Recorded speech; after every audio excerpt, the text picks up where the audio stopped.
안녕하십니까? 구TV 기독교 복음 방송 시청자 모든 분들께 하나님의 은총과 평강이 함께 하시기를 축원합니다. 저는 인천 목양교를 섬기고 있는 이상모 목사입니다. 오늘은 성경 마태복음 17장에 나오는 변화산에서의 사건을 통하여 예수님의 죽으심과 부활이 주는 교훈을 생각해 보고자 십자가의 영광이라는 제목으로 함께 은혜를 나누고자 합니다. 예수님이 공생애를 가지셨던 시기는 로마 제국의 압제를 받던 때에 이스라엘 백성들은 예수님의 등장이 그들에게는 희망이 될 수밖에 없는 분위기였습니다.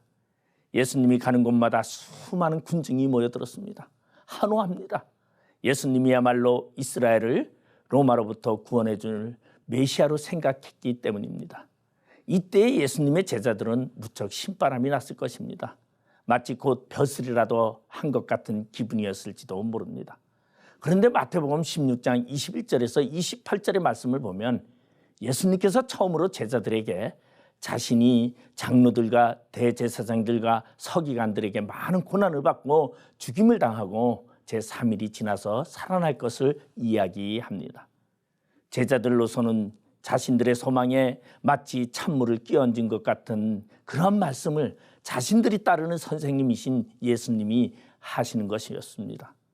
제자들은 예수님이 새로운 이스라엘 왕국의 왕이라도 되는 줄 알았는데 그러면 자기들도 한 자리씩 차지할 것이고 이런저런 꿈에 부풀어 있는데 엉뚱하게도 수치스러운 십자가 사형틀에 못 박혀 죽는다니 말도 안 된다는 것이었습니다.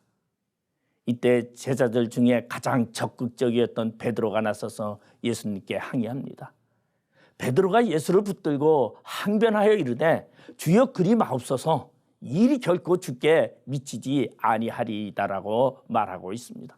그러자 예수님은 한심스럽다는 표정으로 베드로에게 사탄아 내 뒤로 물러가라 너는 나를 넘어지게 하는 자로다라고 책망하십니다. 이런 배경으로 인하여 예수님과 베드로 간의 침묵이 흘러 6일이 지나 예수님은 전혀 딴 생각을 하고 있는 제자들에게 당신이 왜 십자가에 못 박혀야 하는지를 설명해 주고 싶었던 것입니다. 그래서 예수님은 하나님의 영광의 나라 그것을 베드로와 야고보와 그리고 요한에게 보여주기 위해서 산으로 데리고 올라갑니다. 예수님이 이 세상에 왜 오셨습니까? 인류를 죄와 영원한 사망에서 구원하기 위해서입니다. 그러나 고난이 없이는 하늘의 영광을 얻을 수 없기에 하나님의 영광을 보여주기를 원했던 것입니다.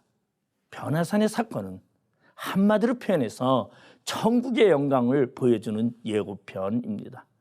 제자들은 이전에 이미 천국에 대하여 이미 말씀을 많이 들었지만 그들은 그 말씀이 막연했습니다.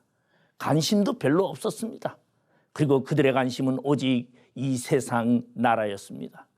그래서 예수님은 변화산 사건을 통하여 우리가 장차 누릴 천국의 영광이 이런 것이다 라고 보여주시는 것입니다.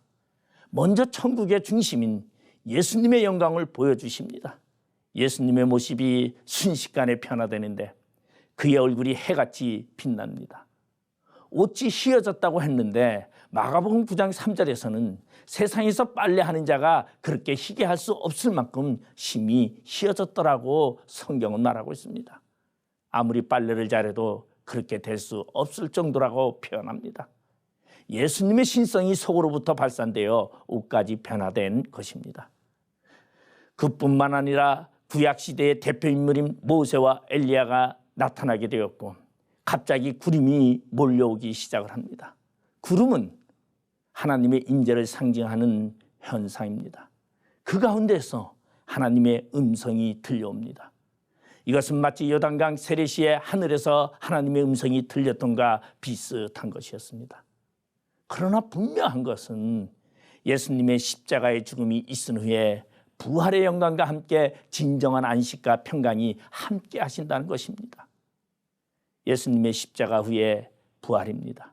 승천입니다. 천국의 영광입니다. 그런 계획이 준비되어 있기에 예수님은 기쁨으로 십자가를 지신 것입니다. 그러므로 십자가는 실패가 아닙니다. 진정한 승리요 영광입니다. 여러분 세상이 아무리 좋은 데가 많고 좋은 것이 많다고 하지만은 결코 천국과는 비교할 수 없습니다. 천국의 영광을 주신 예수님을 끝까지 바라보며 십자가의 은혜를 감사하면서 살아가시기를 바랍니다.